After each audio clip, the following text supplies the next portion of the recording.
በህገወጥ መንገድ ከሀገር ሊወጡና ሊገቡ በሞከሩ ከ55,000 በላይ ዜጎች ላይ ህጋዊ እርምጃ መወሰዱን የኢሚግሬሽንና ዜግነት አገልግሎት አስታወቀ። የኢሚግሬሽንና ዜግነት አገልግሎት በ2018 በጀት ዓመት የተከናወኑ ዋና ዋና ተግባራት ዙሪያ ማብራሪያ የሰጠ ሲሆን የአገልግሎቱ ዋና ዳይሬክተር ሰላማዊት ዳዊት ከቪዛና ቪዛ ነክ ከሆኑ አገልግሎቶች በአጠቃላይ ከ42 ቢሊዮን ብር በላይ ገቢ መሰብሰቡን ገልጸዋል። በበጀት ዓመቱ በአየርና በየብስ ድንበር 7,225,691 ገቢና ወጪ መንገደኞችን ማስተናገድ መቻሉን ያስረዱት ዋና ዳይሬክተሯ በአዲሱ የኤሌክትሮኒክ ፓስፖርት አገልግሎት ከ1.6 ሚሊዮን በላይ ፓስፖርቶች ለዜጎች ማድረስ ተችሏልን ብለዋል። 7,225,691 ገቢና ወጪ መንገደኞችን ማስተናገድ ተችሏል። ከ1 ሚሊዮን በላይ የውጭ ዜጎች አገልግሎት መስጠት ተችሏል። ከፓስፖርት ጋር በተገናኘም 1,633,104 ፓስፖርት አትመን ለዜጎች እንዲደርስ አድርገናል ማለት ነው።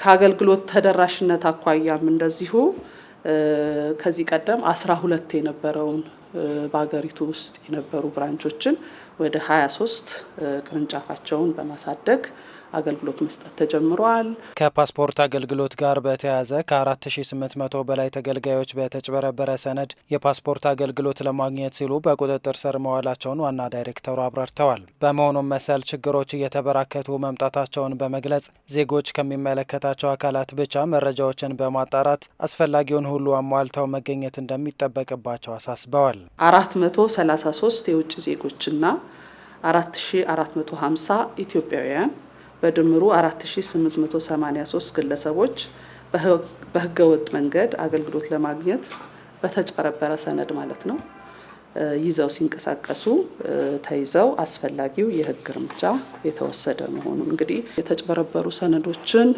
ይዞ ድንበር ለማቋረጥም ሆነ የፓስፖርትና ሌሎችንም የትራቭል ዶክመንት አገልግሎቶች ለማግኘት የሚመጡ ሰዎች ቁጥር በየጊዜው እየጨመረ የመጣ በመሆኑ በአግባቡ ከሚመለከታቸው ተቋማት ብቻ የማስረጃዎቻቸውን በመውሰድ እነዚህን ይዞ ለሚፈልጉት አገልግሎት ጥያቄ ማቅረብ እንደሚኖርባቸው በዚህ አጋጣሚ ለማሳሰብ ወዳለሁ።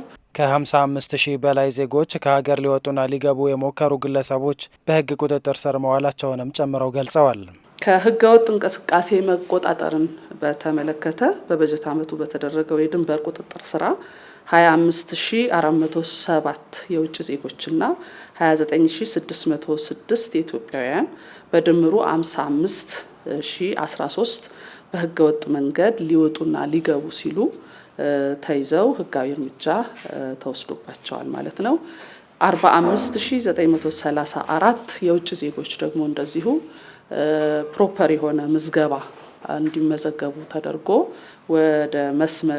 ወደ ህጋዊ መስመር እንዲገቡ ተደርጓል ማለት ነው። የሲቪልና ቤተሰብ ምዝገባ በዚህ ዓመት ከ6 ሚሊዮን በላይ ዜጎች መመዝገባቸው የተገለጸ ሲሆን የምዝገባ ስርዓቱን በኤሌክትሮኒክ መፈጸም መጀመሩ ተመላክቷል። በዚህ ዓመት ወደ ስራ የገባው አዲሱ የኤሌክትሮኒክ አገልግሎት ከመጪው ሐምሌ 15 ጀምሮ በውጭ የሚኖሩ ዜጎች አገልግሎቱን መጠቀም እንደሚችሉ የኢሚግሬሽንና ዜግነት አገልግሎት ዋና ዳይሬክተር ሰላማዊት ዳዊት ተናግረዋል። ሲቪል ሬጅስትሬሽንና ፋሚሊ ሬጅስትሬሽን ስራችን ነው። ይህን በሚመለከት በዘንድሮ ዓመት ከፍ ያለ የምዝገባ ቁጥር አስመዝግበናል። በዚህም የሲቪልና ፋሚሊ ሬጅስትሬሽኑ ሽፋን በተለይ የሲቪል ሬጅስትሬሽን ሽፋን ከ6 ሚሊዮን በላይ እንዲሆን ሆኗል ማለት ነው። እዛ አድርሰናል። ወቅታዊ ምዝገባ የምንለውም እንደዚሁ ከ2 ሚሊዮን በላይ አፈጻጸም ወደ 90% አካባቢ የሚያሳይ ነው።